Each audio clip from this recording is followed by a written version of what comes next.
Ayun, magandang hapon muli mga kabady. Ito, meron na naman tayong bagong dating na 2018 model na Toyota Hi-Ace Commuter. White color ito mga kabady. So, ito, i-check natin siya. Binili natin ito sa mismong first owner ulit mga kabady. So, kompleto yung papel niya. Tapos, nakarehistro na rin. So, ito, laminated safe na yung kanyang salamin mga kabady. Di na original yung kanyang salamin. Tapos itong hood niya, merong konting portion na na-retouch dito. Baka kaya hindi na original yung kanyang salamin mga kabady. Pero napakaganda ng pagkaka-paint niya, pagkaka-retouch niya mga kabady. Yan, hood niya na-retouch. Tapos dito sa grills naman mga kabady, original pa rin yung kanyang grill. Ayan, emblem niya, kompleto naman mga kabady, buong buo. Tapos sa bumper niya, etong bumper niya mga kabady, ayan, pininturahan nung first owner. Pininturahan niya, ewan natin kung gusto niya, siguro yung mas matingkad ang kulay. Ayan oh, so bali pininturahan siya ng spray paint mga kabady. Pero buong buo po yan. Ayan oh, wala tayong nakikitang basag or cracks or punit mga kabady. Tapos naka-fog light na po yan. Yan, headlight, napakatingkad. Walang damage mga kabady. Tapos ang gulong, puro bago mga kabady, buo. 4. Bago siya. Naka-radial. Yan o. Tapos dito sa harap, naka-Bridgestone mga kabady. Original paint ang kanyang sides. Tapos original din yung kanyang mga salamin. Ayan. Lapat ng pinto, napakaayos. Paka-garnish na rin siya mga kabady ng black. Yan. Sa kanyang side mirror. Yan, na walang garnish yung kanyang side mirror. Dito muna. Lapat ng pinto, napakaganda rin mga kabady. Dito tayo sa likod. Naka-conduction sticker siya dito sa likod.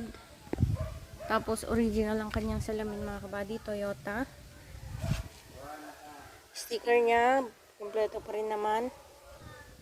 Pintuan niya, plaka niya, buong buo. Ayan, plaka niya, buong buo, walang punit mga kabady. Salamin niya sa windshield ay original. Wala din po siyang retouch dito sa likod, napakaayos. Tapos yung bumper niya dito sa likod ay kumpleto, walang basag at walang punit. Yan, tapos lapat ng pintuan, napakaganda. Ayan, sa side, sa driver side mga kabady, pintura niya napakakinis din. So itong pintura niya dito, ito kasi nalagyan siya ng bushwhacker mga kabady. Medyo magkaiba yung kulay, mas yellowish dito yung natakpan dati. Meron yung bushwhacker niya dyan sa likod mga kabady. Pinadala na rin nung pinagbilhan natin. Dito, same dito mga kabady, magkaiba yung kulay pero original paint po yan. Konting ano lang siguro to, konting buffing tapos wax para magpantay siya. Hindi pa kasi nadi-details mga kabady, kararating ng mga unit. So ipakita na natin. So dito na tayo sa loob mga kabady. Yan, start natin. Start mga kabady. Start natin.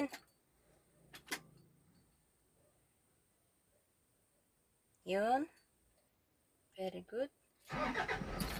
Yun, one click start mga kabady. Ayan, so yung kanyang tinakbo, original na tinakbo nito mga kabady ay 81,809. Tingnan natin yung manubela niya, kung akma naman sa tinakbo niya. Tama lang mga kabady, akmang-akma, napakaganda ng manubela niya. Detailed na detailed pa rin siya. Yan, so i-switch natin yung kanyang aircon kasi mainit.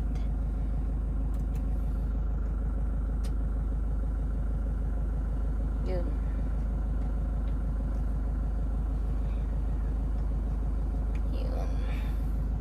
So, dashboard niya,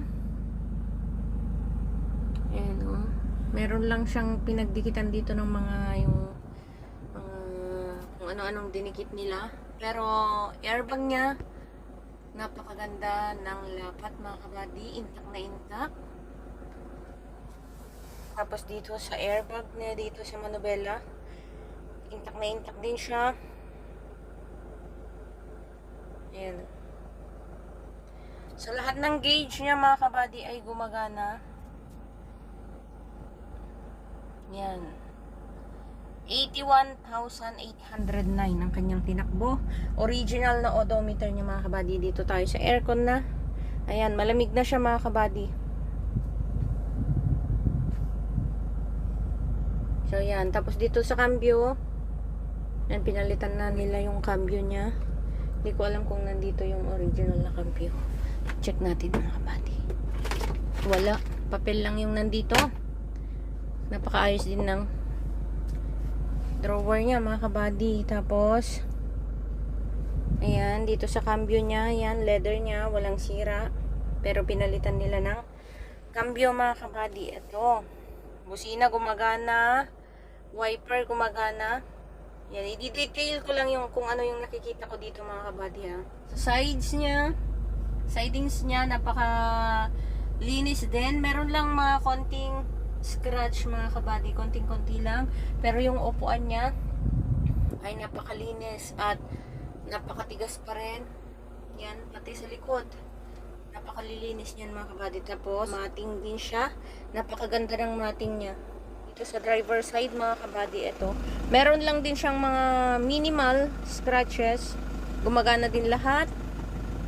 Pati ito, gumagana mga kabady. Window control at door control mga kabady. Gumagana lahat yan. Yan. Ilaw niya, gumagana. Sun visors niya, kompleto, buong buo. Walang damage. Naka-plastic pa yung isa mga kabady. Tapos yung center mirror niya ay yan, meron yung original na center mirror. Tapos nilagyan ng extra na mirror. Stereo mga kabady, check natin kung gumagana siya. Original stereo ng Hi-Ace commuter. Yun, gumagana mga kabady. Patayin natin. So yun. Aircon vents niya, wala ding damage mga kabady. Walang missing parts. All ay intact at gumagana. Kompleto, wala tayong masabi. At napakabango din mga kabady. O, patayin natin. Ayan, patayin natin. Okay, dito din tayo sa likod. Tignan nyo naman yung kanyang mating mga kabady. Ayan o. Napakaganda. Sariwang-sariwa. At yung mga upuan niya, napakalilinis. At may extra siyang mating na napakaganda mga kabady.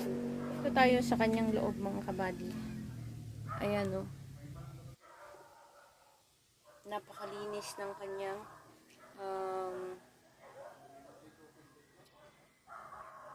ayan o, napakalinis. Ito tayo sa kanyang likod mga kabady. Napakaganda ng kanyang likod. Napakalinis. Ayan o, so walang damage. Original na mating niya. Napakalinis din. Walang damage mga kabady. At meron siyang extra mating na napakaganda. Upuan niya, mga upuan niya, napakatitigas pa. Tapos naka-headrest siya mga kabady. May headrest. Tapos ceiling niya, napakalinis. Yan, malinis siya. Dito sa may aircon, may konting ano lang, may konting dumi doon sa bugaan ng aircon. Pero all in all, maayos na maayos. Aircon vents niya dito sa likod. Walang missing parts. Kompleto po yan. Ayan. Naka-headrest yung kanyang mga upuan. Wala siyang mga gasgas. Dumi lang po yun. Ayan. Tapos meron na din siyang extra na rubber matting dyan. So, lapat ng pinto. Ayan. Napakaayos. Dito naman tayo sa likod mga kabady. Ayan. Sa likuran. Parang sa harap din, napakalinis din mga kabady. Tapos, ito, mating din niya talaga, napakalinis. Bagsak ng pintuan, napakaayos. So yun mga kabady, baka naghahanap kayo ng ganitong uri ng sasakyan. Ito meron tayong Toyota Hi-Ace Commuter mga kabady. 2018 model po ito. At binili natin sa mismong first owner. Isa na namang napakasariwang unit. Ayan. So 81,809 ang kanyang odometer mga kabady. Kompleto ang papel at nakarehistro na rin siya. So ito binebenta natin sa 885,000 mga kabady. 2018 model. So baka interesado kayo sa ganitong unit mga kabady. Ilalagay natin yung ating contact number dito sa baba ng ating video sa may comment section para madali nyo po kaming kontakin in case na interesado kayo dito mga kabady. So yun lang mga kabady, maraming salamat sa panonood. Mabuhay po kayong lahat at mag-ingat po kayo. God bless.